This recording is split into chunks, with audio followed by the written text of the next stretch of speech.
नमस्कार मेरे प्यारे साथियों। आज की कहानी है देवर और ननद की कहानी। मैं अपने देवर और ननद को देखकर रोने लगी।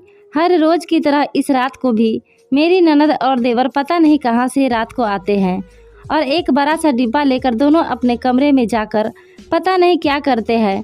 मैंने लाख जानने की कोशिश की, लेकिन उन्होंने मुझे कभी नहीं बताया कि आखिर वह दोनों क्या कर रहे हैं।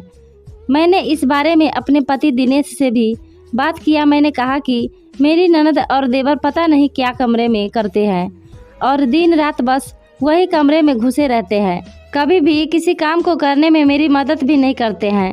दिन भर अपने में व्यस्त रहते हैं और मैं काम करती रहती हूँ। लेकिन उन्होंने मेरी बात सुनने से मना कर दिया और कहा, आरती जाओ, आज ऑफिस में बहुत काम है, मुझे जाने दो, फिर बात करेंगे। फिर मैंने सोचा क्या किया जाए। आखिर वह मेरी ननद और देवर है और मैं उसकी भाभी हूँ। अगर वह कुछ भी गलत करेंगे तो घर का ही नाम खराब होगा। इसीलिए मैंने निश्चय किया कि यह सारी बात मैं अपनी सास को बताऊंगी। मैं अपनी सास के कमरे में गई और उन्हें सारी बात बताई कि कैसे मेरी ननद और देवर देर रात को कहीं से आते हैं बड़ा सा डिब्बा लेकर और उसमें पता नहीं क्या होता है। फिर वह दोनों अपने कमरे में चले जाते हैं, अंदर से कमरा बंद कर लेते हैं और उसके बाद सुबह ही कमरा खोलते हैं। मैंने खिड़की से भी झांकने की कोशिश की, लेकिन उन्होंने खिड़की को भी बंद कर दिया। फिर उनकी सास ने दोनों को बुलाकर पूछा कि आरती जो कह रही है वह सब सच है, तुम लोग आखिर क्या कर रहे हो?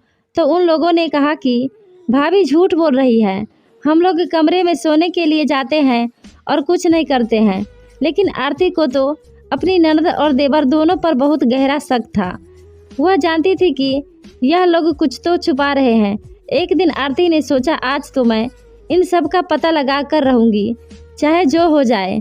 फिर उसने अपने देवर और ननद के कमरे में जाकर पलंग के पीछे चादर ओढ़ के छुप गई और इंतजार करने लगी कब उसका देवर आएगा।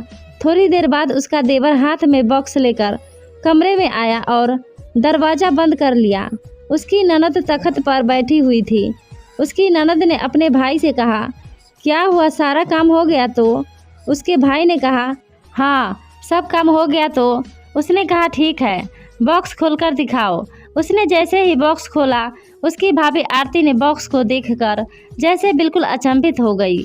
उसकी आंखों में आंसू आने लगे। वह बहुत ज़ोर ज़ोर से रोने लगी। यह सुनकर उसके देवर और ननद ने भाभी को देख लिया। वह लोग भी परेशान हो गए हैं कि अब क्या होगा, और उन्होंने अपनी भाभी से कहा, यह बात आप घर में किसी से भी मत बताना। हम लोग बड़ी मेहनत करके यहाँ तक पहुँचे हैं। मैं अपनी बहन को आईएएस बनाना चाहता हूँ और उसके लिए पैसों की ज़रूरत होगी, जिसके लिए मैं यहाँ बॉक्स में किताबें भर के दुकान पर जाकर बेचता हूँ और जो भी पैसे आते हैं उससे अपनी बहन को कोचिंग करवाता हूँ और रात भर उसको पढ़ाता हूँ। अगर यह बात अपने घर वालों को बता दिया तो घर वाले उसको पढ़ने नहीं देंगे और उसकी शादी करा देंगे। भाभी यह सब सुनकर बहुत रोई, क्योंकि वह उनके बारे में बहुत गलत सोच रही थी। फिर उनकी भाभी ने अपने देवर और ननद से कहा कि तुम लोगों को अब और मेहनत करने की ज़रूरत नहीं है। अब तुमको जितने भी पैसे की ज़रूरत है वह मैं तुमको दूंगी। और उनकी भाभी ने अपने जेवर, सोना चांदी बेचकर अपनी ननद को पढ़ाया।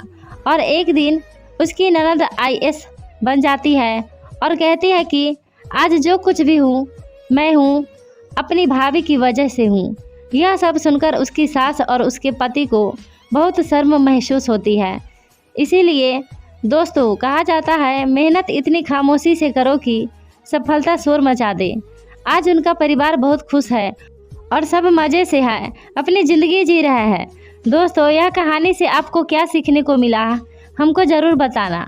साथ ही दोस्तों, अपने माँ बाप का ख्याल रखना। कभी भी किसी के कहने पर या पैसों की लालच में अपने माँ बाप को मत छोड़ना। दोस्तों, यह कहानी आपको कैसी लगी हमें कमेंट करके ज़रूर बताना। धन्यवाद।